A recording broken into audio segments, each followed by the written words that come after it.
YouTube? This is the Duke with another amazing old school bike build. A few days ago, I promised you guys I would do an update on the 1980 Cook Brother Racing BMX bike. I've been working on it for the past couple of days. I think she's probably about 75% done. I'm waiting on some cranks, I'm waiting on some pedals, and I'm waiting on a chain and a brake. And as soon as that stuff arrives, she is done.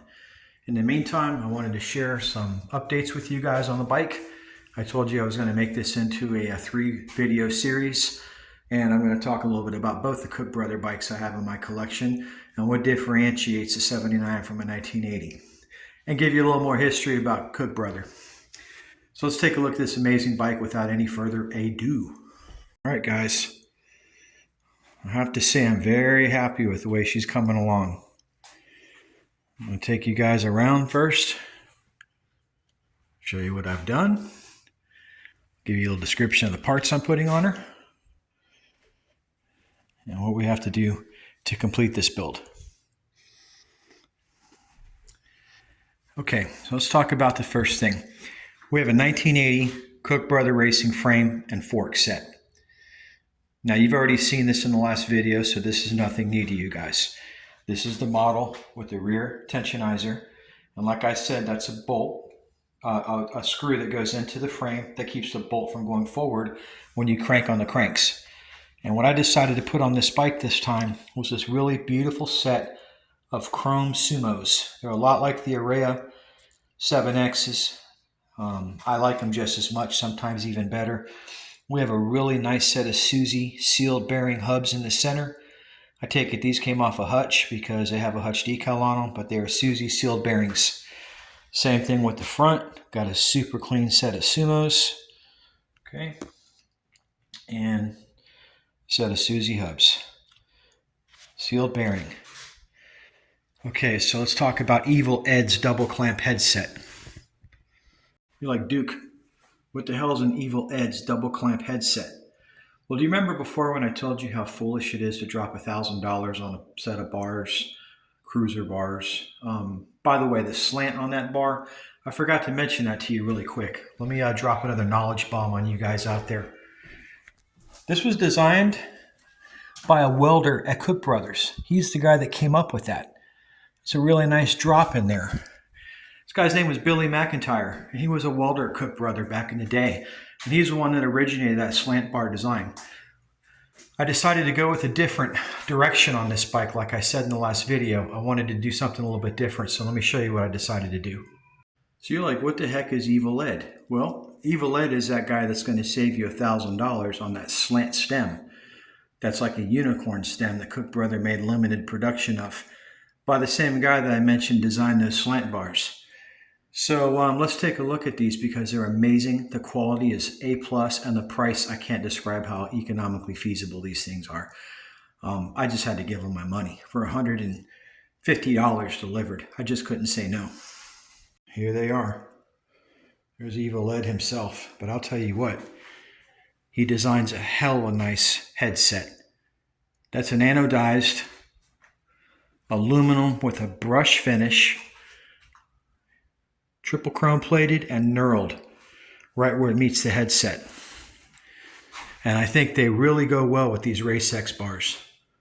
Told you guys I was going to reuse them. Well, there they are.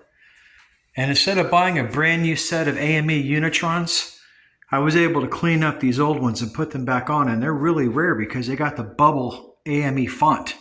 That's how you know you've got a really old set. Okay? They're called the bubble font. The Repops do not have that. These are the real deal, okay? And the name in the spirit of keeping it period correct. There's that Monza seat I told you about and that really nice MCS 4130 laid back seat post. There's no reason to go buy the real deal. Look at the welds on this. Okay, this is a really nice chromoly seat post. This is pure 4130 chromoly. Okay. I already went over the Sumo wheels. I already went over the hubs, grips, and bars. All that remains is a set of cranks, the pedals, and I'm going to put a set of Dicomp MX1000s on the back. And since we do not have drilling in the front of these CBR forks, I will not be able to install a front fork. Let's take a look at this bike again. I had a couple viewers tell me they didn't like the ACS freewheel because it's weak. I explained that for these bike builds I do, you know, they work. But here's the old school freewheels. That's a Sun Tour, and I've got a whole bunch of them, and they've always worked. I've never had an ACS freewheel fail on me. But then again, I don't do Evel Knievel type stunts on my bikes. These are more show bikes than they are bikes that are going to go through that kind of abuse. You would never use a bike like this to thrash on. Never. I wouldn't let you. If that's what you wanted to use it for, I wouldn't even sell it to you. This is art. That's what this is. Just like that Lamborghini on my wall. Just like that beautiful creation God made right there. This is no different.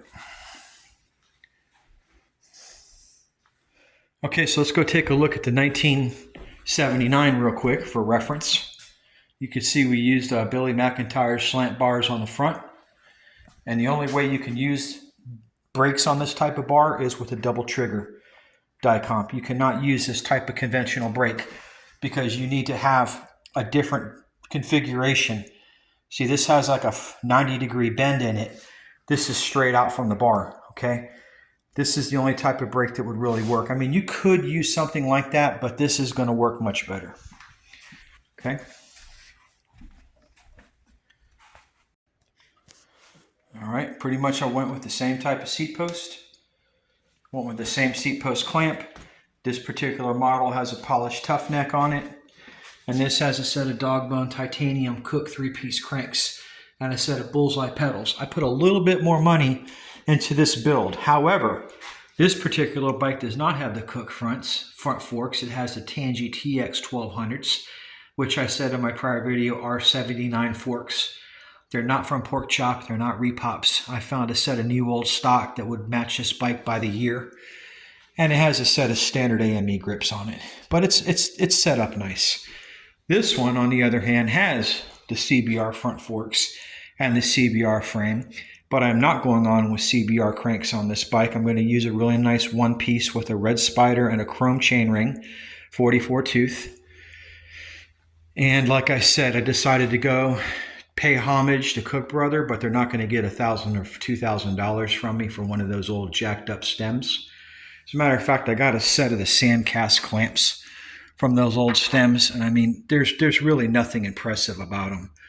They, you know, I've had them before, and I just want to go with something that looks like a Christmas ornament, and that really pulls it off nice. I mean, look at the way that the chrome polished bolts go right in through that nice machined aluminum alloy clamp configuration. I like the way that detail pops a lot. Okay. Take a view standing back.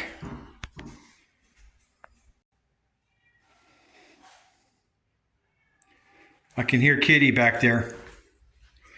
Okay, final view of her as we do a walk around.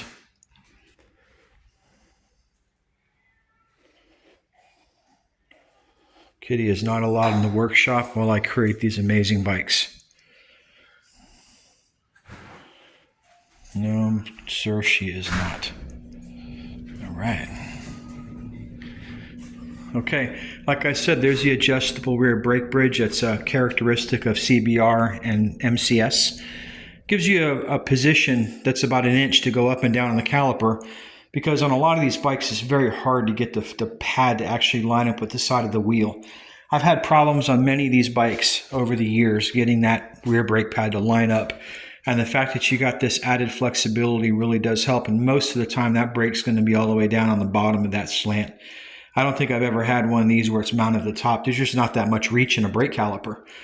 But I guess there are brands, or there are ways if you want to move your tire all the way to the front, that at least you've got the extra flexibility, whereas most bikes you just get a hole. But with MCS, you get the same adjustable type rear brake bridge that you get with CBR. And I probably would be safe to say that MCS probably stole that from CBR. I think these guys originated that back in the 70s. Boy, Kitty's really going crazy. She's mad that she can't come up here. But like I said, when Santa Claus is making his toys, he can't be disturbed. So anyways, guys, that's going to conclude video number 2 of the 1980 Cook Brother Racing BMX bike. Stay tuned for video number 3. As I said, man, it's hot up here. As I said, when I get this thing buttoned up, I'll do a final video on it. But she's almost there. And appreciate you watching. And if you enjoy old school 1970s and 80s BMX bikes and history, hit that like button. Subscribe. Doesn't cost you anything. Hopefully when you leave after watching one of my videos, you'll feel good about what you just saw, not bad like a lot of the other guys' material that they put out there. And not all these bikes are high-end bikes. I do a lot of bike videos on much more affordable bikes as well, which I'll be doing a couple videos coming up soon on some very rare Huffy unicorn bikes. I found another Z2. Yes, I did. This one is brand new old stock, and I'm working a deal on it. But in the meantime, that's going to conclude this video. And like I say in all my videos, stay rad.